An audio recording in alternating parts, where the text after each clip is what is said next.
আজকের মর্নিংটা আর গুড নয়, আজকের মর্নিংটা ব্যাড।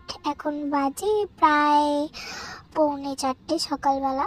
তো অত ঝড় বৃষ্টি জল মানে ভয়াবহ একটা ভোরবেলা। তারপর 8টার সময় এসে আমাদের বাড়ি হচ্ছে। চলো তোমাদের বাড়িটা আগে দেখাই। দেখছো কি অবস্থা, কারণ আমাদের ছাদে থাকতে হচ্ছে। তো আমার কাছে যাওয়ার ঠিক ছিল না, বাট তাড়াহুড়ো করে বেরিয়ে পড়তে হচ্ছে 9টার সময়।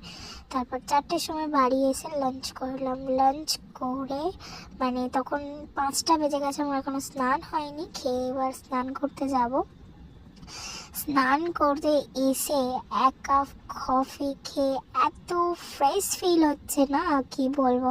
কফিটা খেয়ে নিয়ে সন্ধে দিয়ে ভাইয়ের জন্মদিন ছিল, কেক কিনতে একেবারে বেরিয়ে গেছি। ভাইয়ের জন্মদিন হইয়া গেছে, এবার চুল বাইতালে এসে ঘুমাবো বলে। চলো গুড নাইট। আজকের দিনটা অনেক ভয়াবহ ছিল।